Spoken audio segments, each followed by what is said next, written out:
This is Dr. Mark Cooper again, and this is Sunday morning in Johnson City, and I'm with my friend Nathan Mitchell, and he's doing the video. And I'm here this morning to show you a little bit about how to make some gluten-free pancakes. Because breakfast seems to be a hard thing for at least people, the patients in my practice, to figure out what to do and what's healthy. Really, the cereals out there, the packaged cereals, are all full of genetically modified foods, and those have a protein in them that a lot of people's body can't manage, and it causes inflammatory responses. And so almost all wheat, barley, and rye have been genetically modified. And so it's best if you have arthritis, or rheumatoid arthritis, or celiac disease, or any autoimmune problem, even cancer. I hit the butter jar here. It's really would be prudent to go gluten-free for about a month, and then you might want to try adding something back like spelt flour that hasn't been genetically modified, or spelt noodles, or rice mixtures with rice. So I suggest that to a lot of my patients. And today I'm going to show you how to make some pancakes, because I ended up making these things, kind of putting some of these ingredients together myself, and ended up much better tasting than I anticipated. And these actually are delicious, and I'll probably use this from now on, and instead of even making wheat, even though I don't think I'm real sensitive to the wheat. So the first ingredient is gluten-free pancake mix, and this is by this company. And this is the one I'm using, and this is the one I found that actually tastes pretty good. Then I got some whole milk.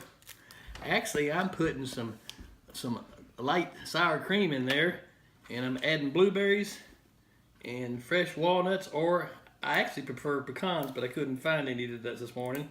We didn't have any at the house. And then I got my range eggs from my chickens that are out there in the barn. So, and I'm gonna mix these up just a little bit different than traditional, because I'm going to use 3 of these eggs to 1 cup of this. All right, this is the Bob's Red Hill gluten-free pancake mix. Okay, and I got about a cup. Now this will feed about 3 people, because this will make about 12 pancakes, what I'm doing here. Okay, so put that in there. I like about 2 rounded tablespoons of this sour cream in there. That makes it really pretty good. My range eggs from my chickens. Okay, it's best to get range eggs, because they really don't have all the cholesterol that people worry about. And they got all in the egg yolks. If you look at them, they're really dark. That's how you can tell they really ain't range eggs. If they're light colored, I'm not sure how much, even though they say range eggs on the package, they're not really true range eggs. Squirt some organic milk in there. Then we're gonna mix this mixture up just a little bit runny, but not too runny. Yeah, see how that drips like that? That's about right. Okay, coconut oil. Are you going to use coconut oil to cook with? You don't really have to use it on this skillet, but actually it's beneficial. It goes pretty fast. I should make about 12 pancakes with what we got here. My dog's already in the corner over there looking. He can smell me doing this, and he sort of likes these things. I don't make the great big ones. I can flip them easier. I put blueberries in there. Blueberries are one of the healthiest foods that you can eat. In fact, some of the recent research talks about blueberries just being so full of antioxidants, and they're suggesting, a lot of the people that I study and read suggest that we should probably eat about half a cup, a quarter cup to half a cup a day. And if you've got some sort of autoimmune sort of problem, or anything like that, then blueberries is very helpful. Walnuts, I put some walnuts in there. It gives it a little crunchy taste to them. Now most of you already know how to cook pancakes, so I'm not telling you anything you don't already know now, but I sort of wait until I can see sometimes a little bubble come through the top. I kind of look at the bottom, but those are looking pretty good. Now I don't cook them on a real hot skillet. The research indicates that if you use a real hot skillet, even the good oils, you sort of mess up the oil a little bit and make it a little bit more potential of having it more toxic. Our wives are gone, so the two guys are here today cooking.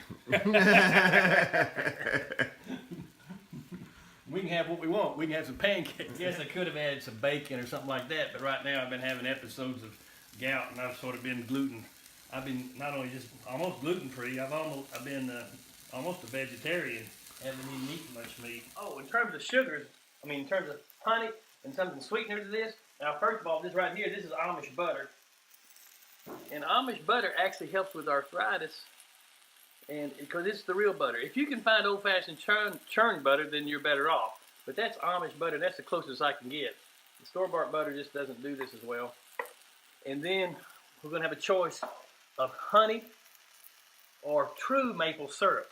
You really don't want to use anything that's got high fructose corn syrup in it, because that causes all sorts of GI problems.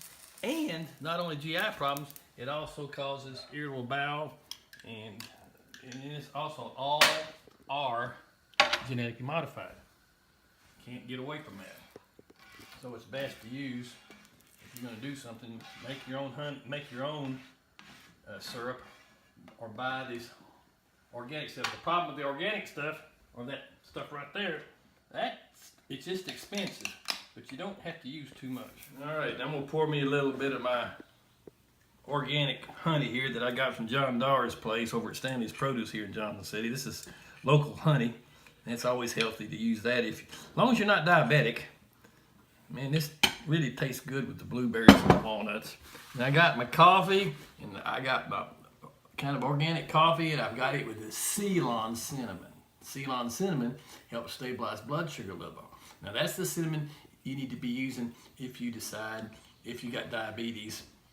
And then maybe you can eat a few pancakes, but then you're going to have to find some sweetener with stevia in it if you do that. But anyway, I hope you enjoyed this as much as I'm going to.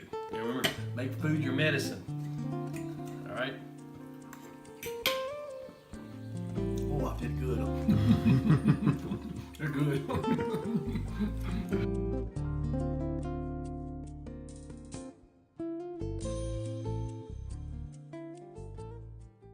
Okay, I got my buddy Nathan, who's with me here. He's going to have to taste them too and see how they are. See how they compare with your traditional pancakes. See what you think. Taste one of them. Get a little honey on there now. You're not going to expect a traditional pancake from this, but it's not bad. It's really sweet. It's good. Nice and crisp. I did all right? You did all right. Okay. I would eat them again, for sure. All right.